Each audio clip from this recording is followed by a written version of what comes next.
Friday on the North Shore Drive podcast from the Pittsburgh Post-Gazette. It's your host, Chris Carter. We're here with Brian Batko. I'm here at Mike's Beer Bar. We're going to break down a lot of things about the upcoming Steelers game, but we got to talk about this offense with Eddie Faulkner, Mike Sullivan at the helm of calling the plays and organizing the offense. How different has this offense looked, and what can any faith what can be had as far as faith in the offense taking steps forward? All that and more here in the North Shore Drive podcast. Chris Carter, Brian Batko coming at you. Let's get into it. You are now listening to the North Shore Drive Podcast, a show on all things Pittsburgh sports from the writers of the Pittsburgh Post-Gazette, hosted by Christopher Carter.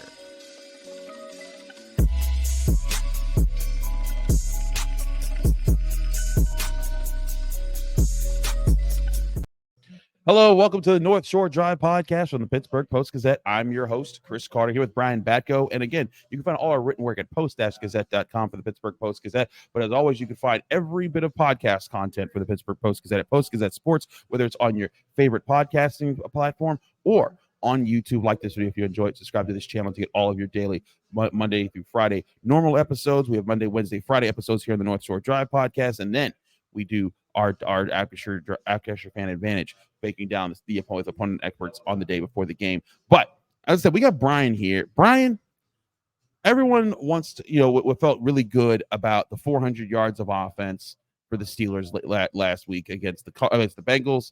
They eclipsed that mark for the first time since week 2 of 2020.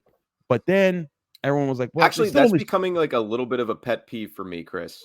They eclipsed that mark for the first time since the Browns wild card playoff loss. I know it's a regular season I forgot about that stat, but it's one of those things that grinds my gears when we talk about NFL numbers and stats.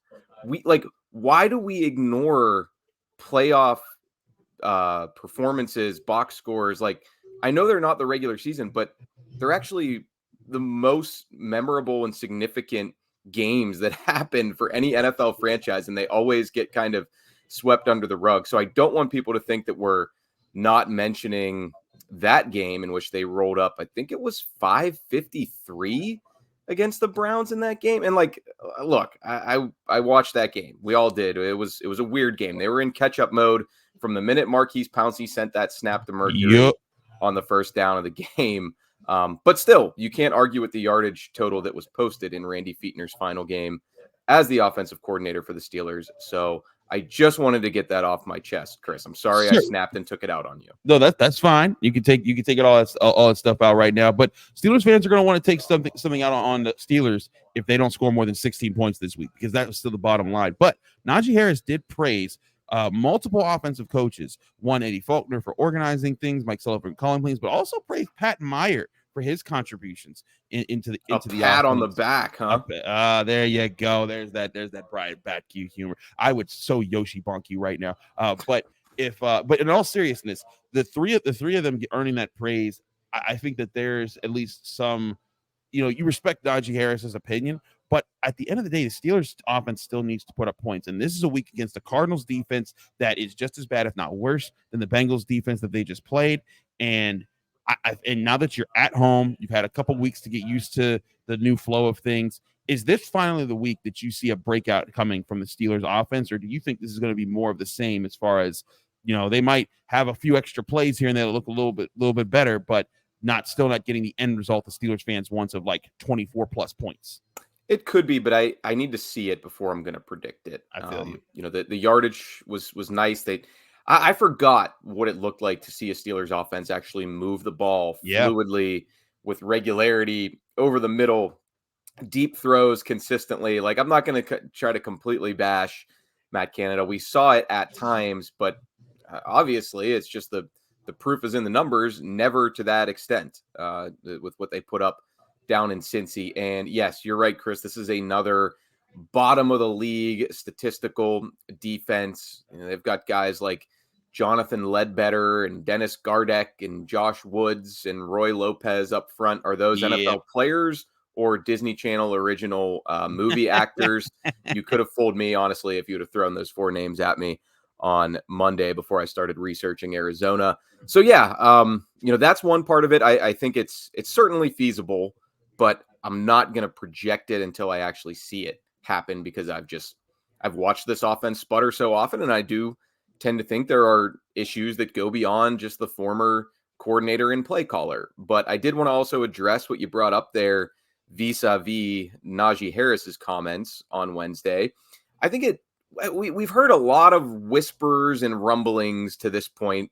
There's a lot of smoke to the fire of Canada was not very good at incorporating his whole staff when it came to making a game plan or developing an offensive approach.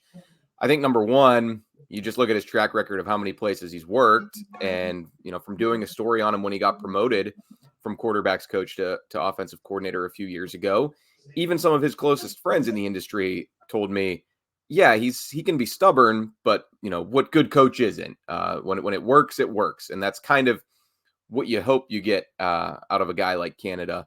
But beyond just jumping around from Pitt to before that NC State to Pitt, LSU to Maryland, and then eventually with the Steelers, as many different coaches that worked for, that probably suggests that he likes to do things his own way. Ben Roethlisberger on his podcast this week said that he really didn't work closely with Canada, early in the week or even throughout the week. It was more of a Mike Sullivan was the go-between for those two. And he said that was kind of unusual for him, but, he didn't really hold it. He says he didn't hold it against Canada because, people want to approach their job the way they approach their job and the way they think it works best.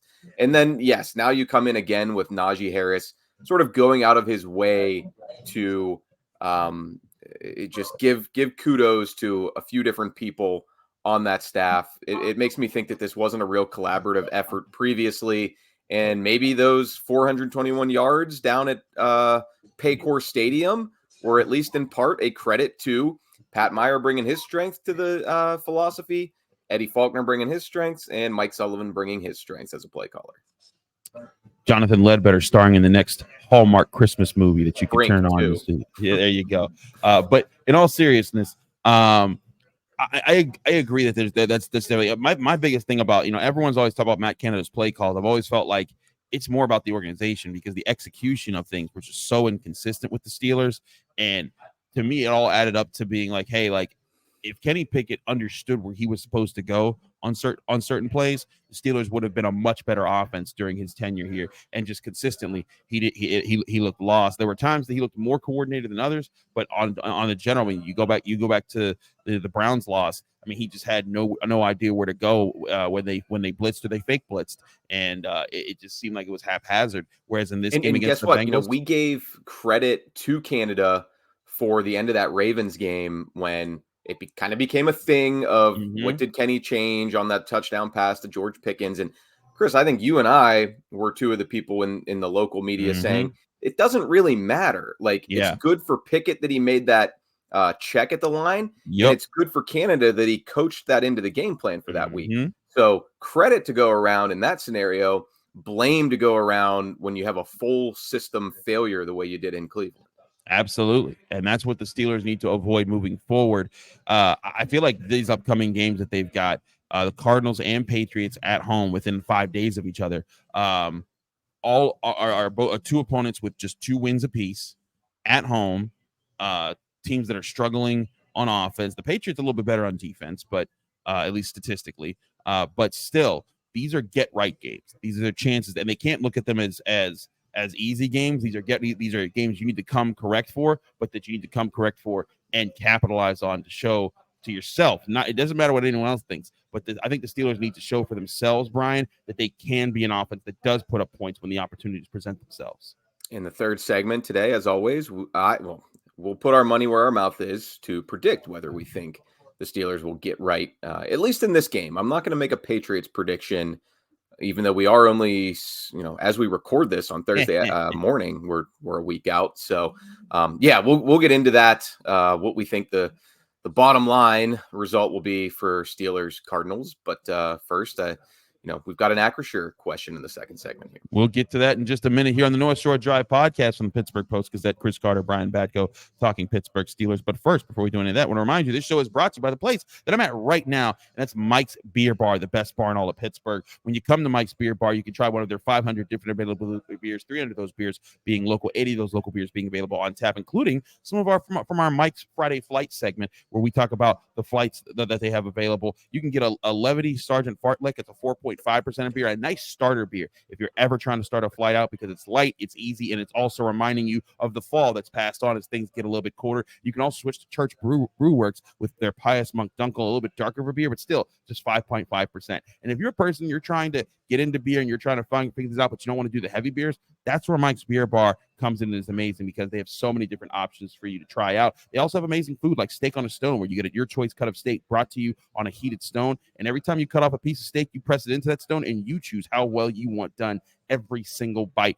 Mike's Beer Bar, the best bar in all of Pittsburgh. And as you see, they have tons of televisions here. So if you're trying to get here for conference championship Saturday and watch every college football game, you're in luck, because this is going to be the best place to do it. Come to Mike's the backyard brawl next week, the basketball backyard brawl. Mike's Beer Bar for the basketball backyard brawl. Say Absolutely. that 5 times fast before the break, Chris. Mike's Beer Bar before the back. Yeah, you got me. I can't even get it once out. But that's the point. Come here for the backyard brawl. Come here for all sporting events, and they'll find whatever you want here on one of the 20 televisions. It's Mike's Beer Bar, the best bar in all of Pittsburgh. And when you get here, tell them Chris sent you.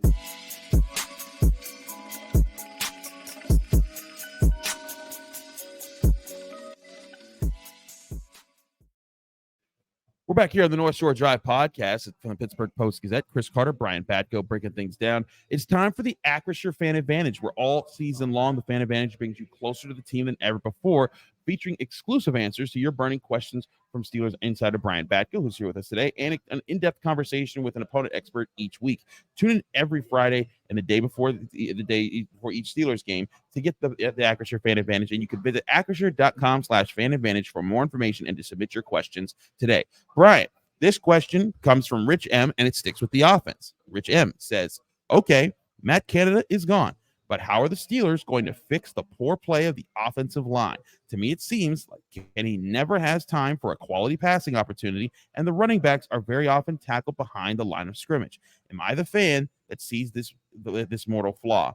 Brian, is this a flaw that is killing the Steelers right now? No, I think what's his name again? Mark? Rich M. Rich. Sorry, Rich. No, I think Rich is the fan maybe most down on the Steelers offensive line. Like, I'm not really seeing what Rich is seeing. I think they've been a lot better as a unit since Broderick Jones got put in there at right tackle, and they looked a lot better as a unit week 5 against the Ravens when Broderick Jones was in there at left tackle. So, I mean, it's not like he's a savior. You can't really have that on any offensive line that's dependent on 5 moving pieces, especially at this level of football. But I go on Baltimore radio a lot, where former NFL GM and executive Vinny Serrato makes a living talking about the Ravens down there. And every time I'm on with him, he makes a point to say how impressed he was by the Steelers offensive line in the second half of last season, when, we know they beat the Ravens late, and that's when they started getting back to that run game identity. Left them at times in the first half of this season, but Najee Harris talked about that Wednesday as well. Maybe even a little too much, because he said he thought they found an identity against the Bengals. Someone followed up in a few questions later and said, what is that identity? And he said, running the ball. Okay. You do have a quarterback and some wide receivers and some tight ends, but point taken, Najee. So, I think that the O-line is gelling better now. And that's what you would expect when you added one new piece in Isaac Seumalo, a second new piece once Broderick Jones became a full-time starter. I don't have any big issues with the line. I think sometimes they've been used as a little bit of a crutch for defending Kenny Pickett when his pocket presence is lacking, or he's not seeing some of his receivers downfield. There have been issues, certainly. I'm not going to hand wave Dan Moore getting absolutely demolished like a wrecking ball.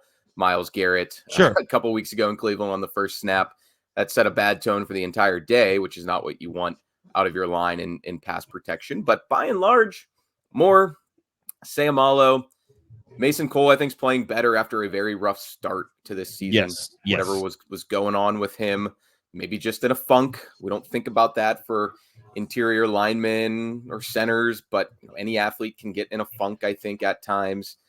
James Daniels and certainly now Jones, who's been probably the standout of the starting five, but none of them, other than more on that Garrett play, I think have been standing out in ways that you notice the O-line. And that's probably a good thing because we have seen that at times over the years with the Steelers, especially with Moore, Cole's predecessor, Kendrick Green. Maybe they're not absolutely mauling people, but I think they're doing a pretty darn good job. And it's a big reason why they're running so well lately. They've run for 150 plus yards for 4 straight weeks. And I know some people might say, well, they played some bad run defenses. Well, when they were playing bad run defenses before, they still couldn't run the ball. So I think that there's been some really good moments there. I think it also coincides with Broderick Jones being a starter. Maybe that's making a bigger difference than people are willing to admit. But you're right. The offensive line has been better. I think early on in the season, you could point to a lot of problems. There were guys in the backfield a lot against the Steelers run game. There were times that Kenny Pickett was under a lot of pressure, but I'm with you.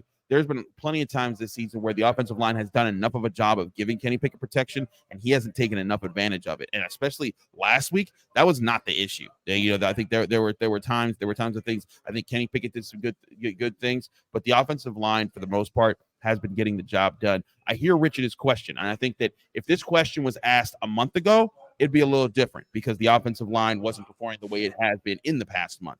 But with the emergence of Broderick Jones, with the improvement of Mason Cole, and also the improvement of Isaac Seumalo, because there were times he was down on himself for poor play, but I think he hasn't given up a sack since week 7, week 8 maybe. And so, even he's seen improvement. And part of that could also be Pat Meyer being more involved with the game planning to try to make sure that the offensive line understands, and not just understands what they're doing, but also the offense understands how to play to the strengths of the Steelers offensive line. So, and Rich submitted this question through our Acrisure Fan Advantage portal. So, our apologies if he did put it in a month ago and we just finally saw it. That could be it. If that's the case, Rich, just pretend we were scolding Mark this entire time. There we go. Yeah, the imaginary Mark. But no, yes, I encourage everybody to go and submit the questions there. And we'll get to them either on this show or in my written mailbag or both, as is the case with this question from Rich. Absolutely. And that's the Acrisure Fan Advantage, where you can submit questions to acrisure.com/fan advantage all season long to get your questions here on the show. And remember, the Fan Advantage not just brings you closer to the team on Fridays with the North Shore Drive podcast here, but also on Saturdays before or the day before the Steelers game, we'll have a Cardinals expert breaking things down for the Arizona Cardinals on Saturday here in the North Shore Drive podcast. And so check us out there. But first, we also got to remind you, this show is also brought to you by Savinas, Kane, and Gallucci. They're mesothelioma and asbestos lawyers with over 85 years of experience. Call them now for a free consultation. That's Savinas, Kane, and Gallucci. We're also brought to you by GameTime.co, where buying tickets to your favorite events shouldn't be stressful. Game Time is the fast and easy way to buy tickets for all the sports, music, and comedy and theater events near you. If you ever had tickets for an event, or you're trying to look for tickets for an event at the last minute, that's where Game Time comes in. Because instead of trying to go and get tickets from scalpers on the streets and hoping that you get the right tickets, Game Time is where you're going to get the best prices, and you'll see what the view is from your seats in the Game Time app that you can download right on your phone. It makes the buying process so easy. 2 clicks of a button, and the tickets are in your inbox and ready to go to take to the stadium for you for whatever event that you're going to. And Game Time has a best price guarantee that can't be beat, because if you find tickets in the same section and row for less somewhere else, Game Time will credit you 110% of the difference. Snag the tickets without the stress with Game Time. Download the Game Time app, create an account, and use code PITTPIT for $20 off your first purchase, or go to the website gametime.co. Term and conditions apply. Create an account and redeem code PITTPIT for $20 off. Download Game Time today. Last minute tickets, lowest price guaranteed.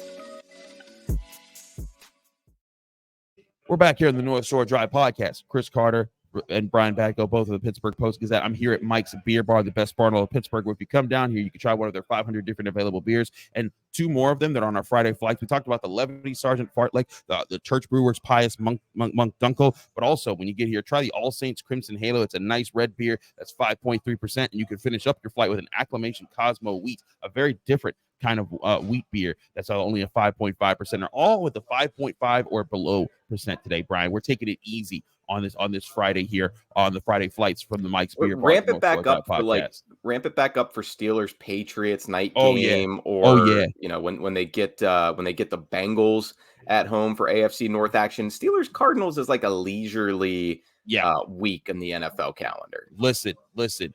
December beers at Mike Beer Bar go hard. So the percent, like once it gets colder, the percentages go up in the beers, and then we're talking about some 8 to 10% that are going to be on this show, and those are the ones that you need to be careful when you drink it. But let's talk about a wheat, a red, a dunkel, and a Kolsch. I mean, we're finishing up fall, versatile. baby. Yeah, exactly. We balance it here. But the Steelers are the team that needs to be careful because they're playing a Cardinals team that is struggling. But as you know, in the NFL, every team has strengths that can hurt you and catch you off guard here.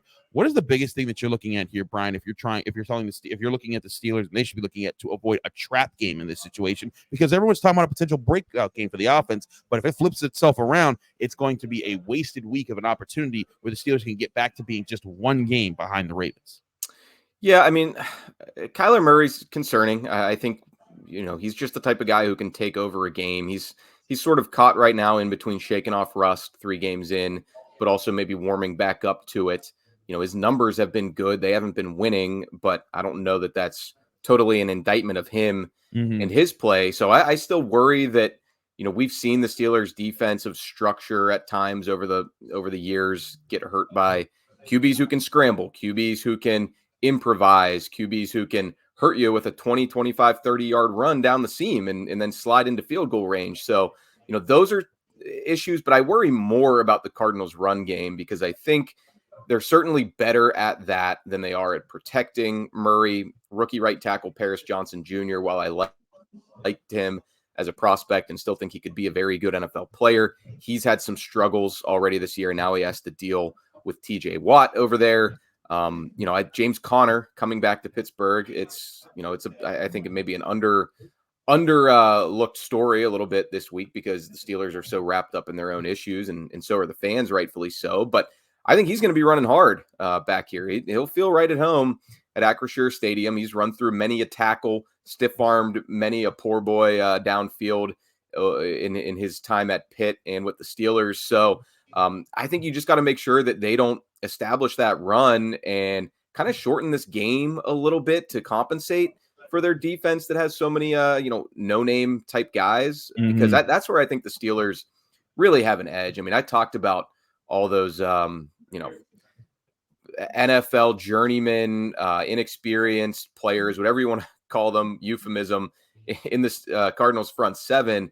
But their secondary, their safety tandem's good, Budda Baker and Jalen Thompson.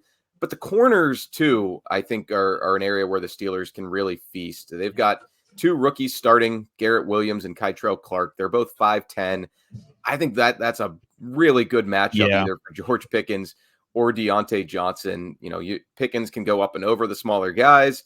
Diontae Johnson as a route runner, I think, could have a rookie who's played all of 10 NFL games to this point in a blender. So that should be, easy money for Kenny Pickett. And if the Cardinals do what they did last week against the Rams and really bracket the outside receivers a lot, someone will have to step up over the middle for the Steelers, whether that's, the slot wideout or Pat Freiermuth coming off the best game of his NFL career. I was going to say that fits right into Pat Freiermuth having another big game. He had 120 receiving yards last week.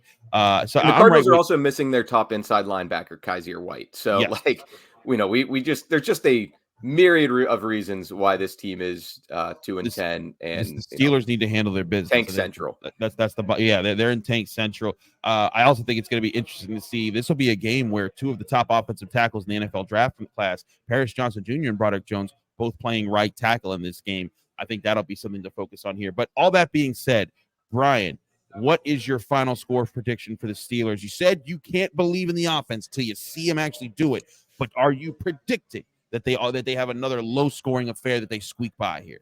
Not too low scoring, but I'm not ready to go for that 24 or up threshold that you mentioned earlier, Chris. Not just yet. It could happen, but like I said, I'm not gonna. I'll be late on it rather than early. I hear you. And I've been right more often than not. There was a game recently that I predicted the Steelers were going to break out. I can't remember now what it was, but I was wrong on that clearly. So I'll say Steelers 21, Cardinals 18. I think Whoa, that's a close one.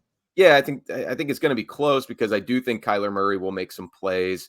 I do think that, the Steelers defense, while Landon Roberts has been playing really well, eventually, that inside linebacker duo of Roberts and Michael Walker, they're going to meet a team that picks on them a little bit at some point. And, they'll bend and not break at times.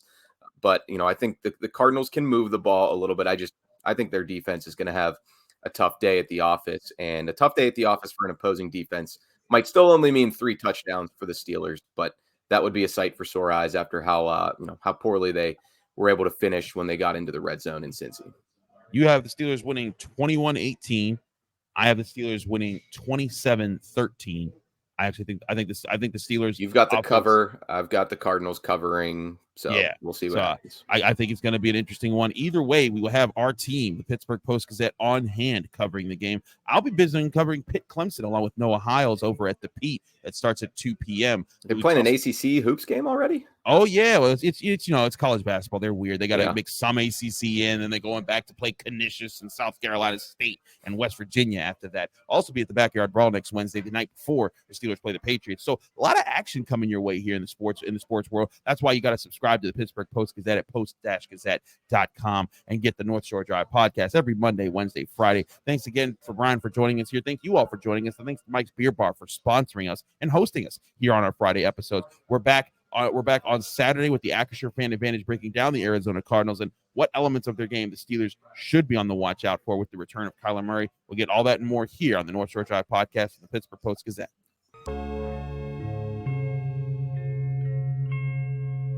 Thank you for checking out this content from Post-Gazette Sports. If you watch this video on YouTube, please like the video and subscribe to our channel. For all of the sports coverage the Post-Gazette has to offer, visit post-gazette.com.